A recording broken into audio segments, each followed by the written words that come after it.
വിവാദ സോളാർ ചട്ടത്തിൽ തെളിവെടുപ്പ് നേരിട്ട് നടത്തണമോ എന്നറിയാൻ സംസ്ഥാന വൈദ്യുതി റെഗുലേറ്ററി കമ്മീഷൻ സുപ്രീം കോടതിയെ സമീപിച്ചേക്കും. ഇതിനായി കമ്മീഷൻ നിയമോപദേശം തേടി. പുനരുപയോഗ ഊർജ്ജ ചട്ടം രൂപീകരിക്കാനുള്ള തെളിവെടുപ്പ് ഓൺലൈനിൽ നടത്തിയിരുന്നു. എന്നാൽ ഇത് മതിയാകില്ലെന്നും നേരിട്ട് നടത്തണമെന്നും ഹൈക്കോടതി ഉത്തരവിട്ട പശ്ചാത്തലത്തിലാണ് കമ്മീഷന്റെ പുതിയ നീക്കം. പൊതുവെ വലിയ മാറ്റങ്ങൾ നിശ്ചയിക്കുന്ന ചട്ടങ്ങൾ രൂപീകരിക്കുമ്പോൾ നേരിട്ട് തെളിവെടുപ്പ് നടത്തുന്നതായിരുന്നു വൈദ്യുതി റെഗുലേറ്ററി കമ്മീഷന്റെ രീതി. കഴിഞ്ഞ മാസം 6 ദിവസങ്ങളിലായി ഓൺലൈനിലൂടെയാണ് റെഗുലേറ്ററി കമ്മീഷൻ പുനരുപയോഗ ഊർജ്ജ ചട്ടം രൂപീകരിക്കുന്നതിനായി തെളിവെടുപ്പ് നടത്തിയത്. സോളാർ ഉടമകളുടെ പ്രതിഷേധം ഉണ്ടാവാതിരിക്കാനായിരുന്നു കമ്മീഷന്റെ നീക്കം.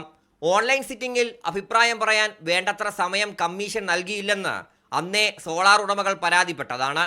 Domestic on grid solar power prosumers forum എന്ന സോളാർ ഉടമകളുടെ സംഘടന ഹൈക്കോടതി ഡിവിഷൻ ബെഞ്ചിനെ സമീപിക്കുകയും പിന്നാലെ അനുകൂല ഉത്തരവും നേടി.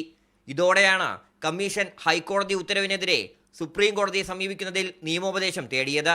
നിയമോപദേശം അനുകൂലമെങ്കിൽ ഈ ആഴ്ച തന്നെ സുപ്രീം കോടതിയിൽ അപ്പീൽ നൽകും. എത്രയും വേഗം നേരിട്ട് പൊതുതെളിവെടുപ്പ് വേണമെന്നാണ് സോളാർ ഉടമകളുടെ ആവശ്യം. ഹൈക്കോടതി നിർബന്ധമായും 4 സ്ഥലങ്ങളിൽ ഫിസിക്കലായി തന്നെ ഹിയറിംഗ് നടത്തണമെന്നുള്ള വിധി പുറപ്പെടുവിച്ചിട്ട് 2 ആഴ്ചയിലധികമായി. ഇതുവരെയും KCRC അതിൻ്റെ തീയതികൾ പ്രഖ്യാപിച്ചിട്ടില്ല. എത്രയും പെട്ടെന്ന് ആ തീയതികൾ പ്രഖ്യാപിച്ചുകൊണ്ട് ജനങ്ങളുടെ ആശങ്ക അകറ്റണമെന്നുള്ളതാണ് ഞങ്ങൾക്ക് അഭ്യർത്ഥിക്കാനുള്ളത്. ബില്ലിംഗ് രീതിയിൽ മാറ്റം വരുത്തുന്നതും ബാറ്ററി സ്ഥാപിക്കുന്നതടക്കം സോളാർ ഉടമകളെ കാര്യമായി ബാധിക്കുന്ന നിർദ്ദേശങ്ങളാണ് കരട് ചട്ടത്തിലുള്ളത്. നേരിട്ട് പൊതു തെളിവെടുപ്പ് നടത്തണമെന്ന് സുപ്രീം കോടതിയും ആവശ്യപ്പെട്ടാൽ ഓണത്തിന് ശേഷം നടത്താനാണ് കമ്മീഷൻ ആലോചിക്കുന്നത്.